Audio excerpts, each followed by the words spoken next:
దేవుని పరిశుద్ధమైన నామానికి మహిమ కలుగును గాక. 2026 జనవరి 19వ తేదీ నేటి వాక్య ధ్యానం కొరకు అపోస్తల కార్యములు 24వ అధ్యాయం. దైవజనుడు అపోస్తులైన పౌలు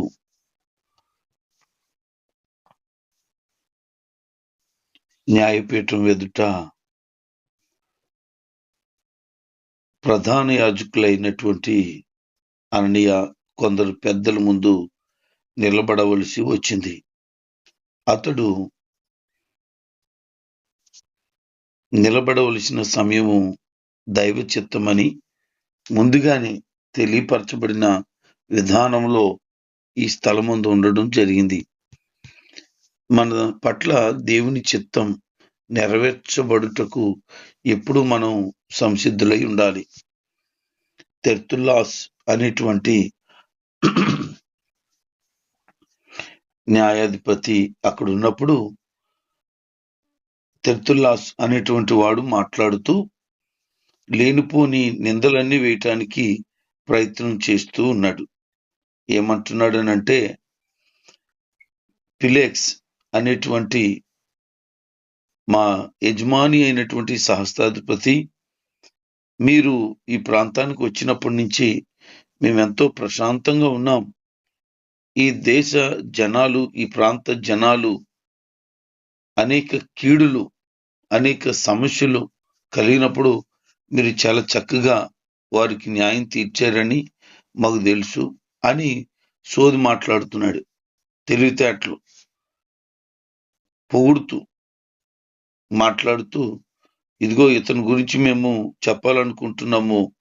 ఏంటి అంటే, చాలా గందరగోళం చేస్తున్నాడు, ఇతను చాలా అడావుడి చేస్తున్నాడు, మత సంబంధమైనటువంటి గొడవలు పెడుతున్నాడు, ఇతని గురించి మీరు ఏది ఏమైనా సరే మాకు న్యాయం తీర్చాలి అని లేనిపోయిన నేరాలన్నీ మోపడానికి ప్రయత్నం చేస్తున్నాడు. ఈ మాటలు చెప్తూ ఉంటే అక్కడున్న యూదులందరూ కూడా అవును, అతను చెప్పేది నిజమేనని ఆ యొక్క తెర్తుల్లాస్కి సపోర్ట్ చేస్తున్నారు. మంచికి సహకరించడం కంటే చెడుకి సహకరించడమే ప్రజలకు ఇష్టం. యేసుప్రభు వారిని పిలాతు దగ్గర నిలబడినప్పుడు కొంతమంది యేసుప్రభుని సిలువ వేయాలి అన్నారు. అసలు ఎందుకు సిలువ వేయాలి? ఆయన ఏ నేరము చేయలేదే, అతనిలో ఏ రకమైన కపటం కనబడలేదే అంటే, వీళ్ళు మాట్లాడుతున్న మాటలు సిలువ వేయాలి అని. సమాధానం లేదు వాళ్ళ దగ్గర, సపోర్టే ఉంది. ఎందుకు చేయాలి ఈ పని అని అంటే, సిలువ వేయాలంతే, మేము అనుకుంటున్నాం, చంపేద్దాం అనుకున్నాం, చంపేస్తాం అంతే.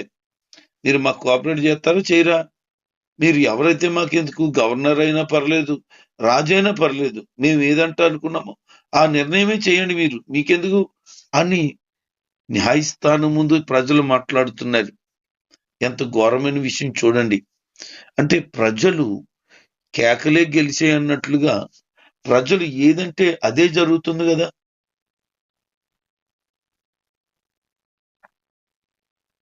ఎంత ఘోరం చూడండి. ప్రజలు ఎంత దుర్మార్గంగా, కఠినంగా వ్యవహరిస్తూ ఉన్నారు. సత్యాన్ని గ్రహించట్లేదు. పౌలు ఎందుకు ఈ విషయాలు చెప్తున్నాడో ఆ మాటలు కూడా వింటలేదు వాళ్ళు. ఇక అప్పుడు పౌలు మాట్లాడమని పౌలుకి సైగ చేశాడు అతను సహస్రాధిపతి. అతను మాట్లాడుతూ ఏమంటాడంటే, మీరు బహు సంవత్సరాల నుంచి ఈ ప్రజలకు న్యాయం తీరుస్తున్నారని నేను ధైర్యంతో సమాధానం చెప్పుకుంటున్నాను మీ మంచితనాన్ని బట్టి అని మొదలుపెట్టాడు. నేను యెరూషలేములో దేవుణ్ణి ఆరాధించటానికి వచ్చినప్పుడు అప్పటి నుంచి నన్ను పట్టుకున్న రోజు వరకు 12 రోజులు అయింది. 12 రోజులకి నేను గొడవ పెట్టేశానని, చాలా అల్లర్లు రేపానని నా మీద నేరాలు మోపుతున్నారే. వాస్తవానికి నా గురించి ఎంక్వైరీ చేయండి, నేను అలా ఉన్నానో లేదో అంటున్నాడు. ఎప్పుడైనా ఎవరైనా మన మీద నేరం మోపితే అది నిజమా కాదా అని ఖచ్చితంగా పరీక్షించే చేయాలి తప్ప, నేను విన్నాను, నువ్వు అలాంటి దానివే, నేను విన్నాను, నువ్వు అలాంటి వాడివే, వాళ్ళు చెబితే నేను నమ్మనా అని ఈ అనవసరమైన మాటలు మాట్లాడడం మానేయాలి. నాకు కూడా చాలా మంది విశ్వాసుల గురించి చెప్తుంటారు, మీ విశ్వాసులు ఎలాగండి అలాగండి, బయటోళ్ళు చెప్తారు. కొంతమంది మనలో మనకి చెప్పడానికి ప్రయత్నాలు చేస్తారు. ఆ మాటలన్నీ విన్న తర్వాత నాకు అర్థమవుతుంది ఏంటంటే, ఆత్మ సంబంధమైన బంధాన్ని చెడగొట్టడానికే తప్ప, దేవునికి దూరం చేయడానికే, మందిరానికి దూరం చేయడానికే తప్ప దానివల్ల ప్రయోజనం ఏమీ ఉండదు. భక్తి కలిగి దేవునిలో నడుచుకోవలసిన వారు లోకాన్ని ప్రేమించి లోక సంబంధమైన వాటిని ఆశించి పరిగెత్తుతూ ఉంటే ఎవరేం చెప్తారు వాళ్ళకి? ఈ పౌలు ఏమంటున్నారు, నేను వచ్చి 12 రోజులైంది, నా మీద లేనిపోని నేరాలన్నీ చెప్తున్నారు అని చెప్తున్నాడు. నేను దేవాలయంలోను, సమాజ మందిరాల్లోను, పట్టణంలోను ఎక్కడ నేను ఎవరితో తర్కించలేదే. నిజంగానే పౌలు గారు ఇంతకు ముందు వచ్చినప్పుడు తర్కించే పరిస్థితులే, కానీ ఈ పర్యాయం మాత్రం అతనేమి తర్కించలేదు. అతను మౌనంగానే పరిచర్యలో ఉన్నాడు. నేరాలైతే మోపుతున్నారు కానీ అవసరమైతే రుజువుపరచండి అన్నాడు. ధర్మశాస్త్ర ప్రకారంగా ప్రవక్తలు ఏదైతే చెప్పారో దాన్ని నేను పాటిస్తూ సాగుతూ ఉన్నాను తప్ప అంతకంటే ఏమి కాదే. నీతిమంతులకు అనీతిమంతులకు తీర్పు తీర్చబడుతుందని, పునరుద్ధానం కలగబోతుందని, ఈ విషయాలు మాత్రమే చెప్తున్నాను. అందరూ నిరీక్షణతో ఉండాలి అని. ఈ విషయాలు వాళ్ళకి నచ్చలేదు అంతే. మహాసభ ఎదుట పౌలు నిలబడినప్పుడు అక్కడ 2 రకాల గుంపులు ఉన్నాయని గమనించాడు. ఒకటి సద్దుకైలు, రెండోది పరిసయ్యులు. అప్పుడు మాట్లాడిన మాట ఇది, ఏదో విధంగా ఇక్కడ కాకపోతే అక్కడ, అక్కడ కాకపోతే ఇక్కడ పౌల్ని మనం అనుకునేదే నెరవేర్చేసి అతను లేకుండా చెయ్యాలనే తెగ ఆరాట పడిపోతున్నారు అక్కడికి వచ్చినటువంటి యూదులు. వాళ్ళు కూడా ఎవరు, ఆసియా ప్రాంతం నుంచి వచ్చిన వాళ్ళట. వాస్తవానికి యెరూషలేములో ఉన్నవాళ్ళు కాదు. యెరూషలేములో జరుగుతున్నటువంటి పండుగకు, పస్కా పండుగకు ఇచ్చేసిన వారిలో ఒక 40 మంది కుట్రలు పన్నారు. ఎందుకనంటే వాళ్ళు యూదా మతానికి అభ్యంతరం కలుగుతుంది అనే ఒక ఉద్దేశం.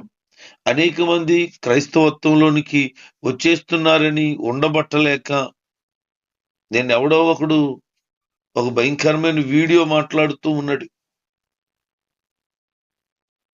ఆ భయంకరమైన వీడియో ఒక సేవకుడి కోసం, అది కూడా పాపులర్ అయ్యి, అది కూడా సత్యాన్ని తెలియచేసేటువంటి వ్యక్తి గురించి మాట్లాడుతున్నాడు. వాడు మాట్లాడుతూ ఆయన లేకుండా చేసేస్తా, అని చంపేస్తా నేను అంటున్నాడు. మేము ఇప్పటికే తెక్కెక్కిపోయి ఉన్నాం అంటున్నాడు. నాకు అనిపించింది, వాడుకున్న తెక్క దేనికి? సత్యాన్ని అంగీకరించలేక, నిజం మాట్లాడితే తట్టుకోలేక, మా దేవతలను దేవుళ్ళు అంటున్నారు అని మాట్లాడుతున్నాడు వాడు. మరి మన యేసు ప్రభుని, మరియమ్మని ఎన్నెన్ని మాట్లాడినారు, ఇప్పుడు కూడా ఎన్నెన్ని మాట్లాడుతున్నారు. అసహ్యమైనటువంటి పదజాలాలు మరి వాడుతున్నారు. అసహ్యమైన పదజాలాలు మరీ వాడుతున్నారు. మరి ఇప్పుడు ఏం చెప్పాలి వాళ్ళ గురించి? వాళ్ళ గురించి ఎవరో మాట్లాడరు. వాళ్ళ గురించి ఏ కేసు పెట్టినా చెల్లదు. అదే మనోళ్ళు మాత్రం ఏ చిన్న మాట అయినా పెద్ద గందరగోళం. సత్యాన్ని అంగీకరించలేని వారు విపరీతమైన వాదనలకు దిగుతున్నారు. ప్రమాదాన్ని కల్పించడానికి ప్రయత్నం చేస్తున్నారు. ఎవరు అండ చూసుకొని వారు రెచ్చిపోతున్నారో వాళ్ళకి దేవుడు అవకాశం ఇవ్వకపోతే ఎవరు ఏమీ చేయలేకపోతారు. చూసుకోండి, ఎగరండి, గెంతలేయండి, అరవండి. ఒక దినాన్న ప్రభు ప్రతి విషయానికి లెక్క అడుగుతాడు. వాళ్ళకి అర్థం కాకపోవచ్చేమో కానీ ఒక రోజున దేవుడు డొక్కలు చీల్చిన తర్వాతే వారికి అర్థం అవుతుంది. లేనిపోని నేరాలు మోపుతూ సత్యాన్ని అంగీకరించలేని అమాయకమైన ప్రజలుగా ఉన్నారు.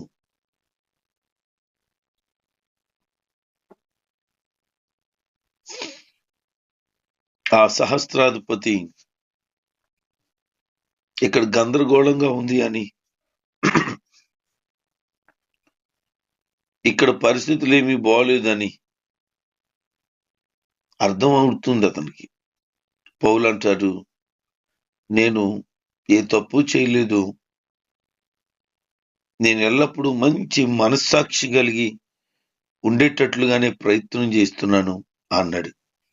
ఈ రోజున ఎవరికి వాళ్ళు స్వవిమర్శ చేసుకోండి.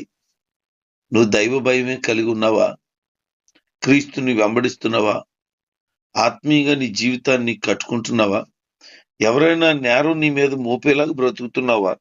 లేకపోతే సత్యాన్ని అంగీకరించి క్రీస్తు కోసం సాక్షిగా జీవిస్తున్నావా? క్రీస్తుని తెలుసుకున్న తర్వాత నువ్వు లోకాన్ని ప్రేమించక యేసునే ప్రేమిస్తూ సాగుతున్నావా?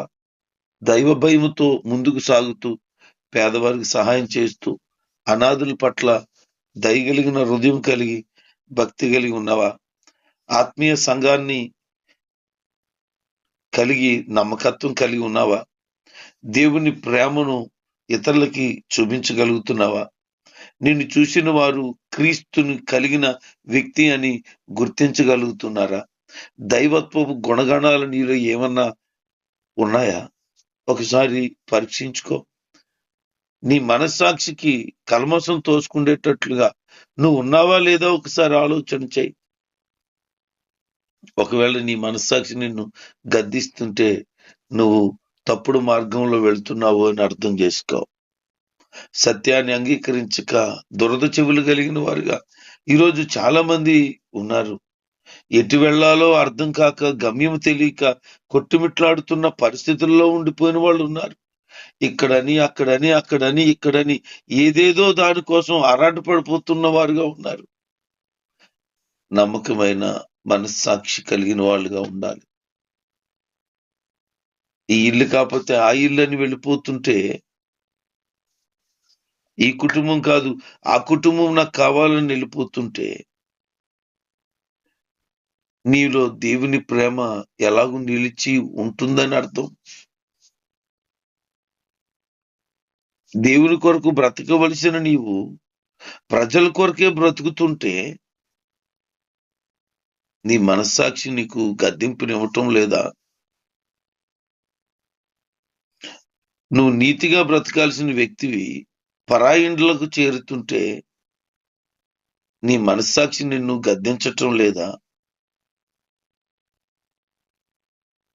నీ ఆత్మీయ సంఘాన్ని విడిచి మరో సంఘానికి నువ్వు వెళ్తూ ఉంటే నీ హృదయంలో గద్దింపు కలగటం లేదా?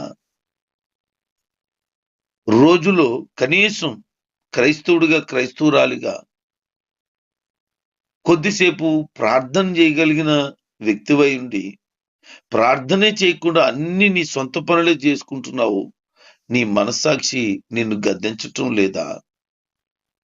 చదువు వచ్చి కూడా రోజు కనీసం ఒక అధ్యాయం కూడా వాక్యాన్ని చదవటం లేదే?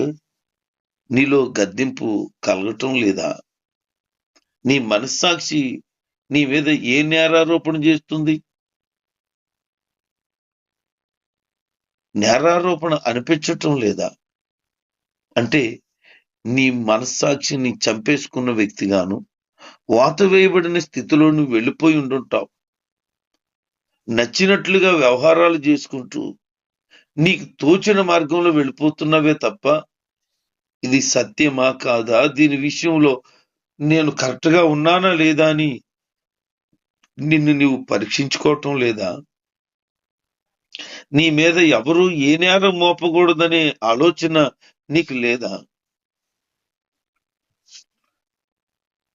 ఈ పౌలు చెప్తున్న మాట చూడండి, నా మనస్సాక్షి నిర్దోషంగా ఉండేటట్లుగా నేను చూసుకుంటున్నాను అని.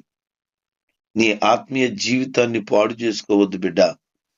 దైవత్వపు మనసును కోల్పోకు, ప్రలోభాలకి లొంగిపోకు, ఇతరుల మాటలకు ఆకర్షితమైపోకు, పరులలో నీవు పరువు తీసుకున్న పరిస్థితిని నీకు ఇతరులకు నీ తలను నీ జుట్టును అప్పగించవద్దు. ఇతరులకు నీ యొక్క వ్యక్తిత్వాన్ని అప్పగించుకోవద్దు.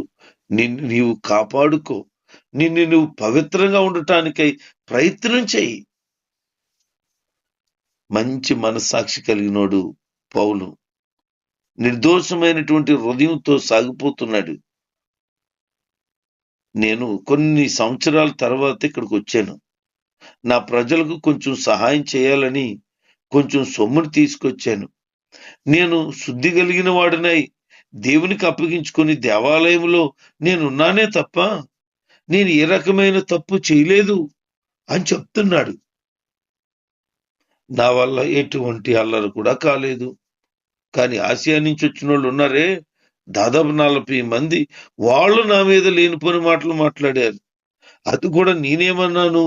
మృతుల పునరుద్ధానం గురించి మాట్లాడాను తప్ప ఇంకేమీ చెప్పలేదే. మరి నన్ను ఇందుకే ఇక్కడికి తీసుకొచ్చేశారు అని చెప్పారు. ఇక్కడ కుదరదని ఆలోచన చేసిన న్యాయాధిపతి ఫిలిక్స్ దగ్గరికి పంపించాడు. ఫిలిక్స్ రాజు ఆ ప్రాంతానికి.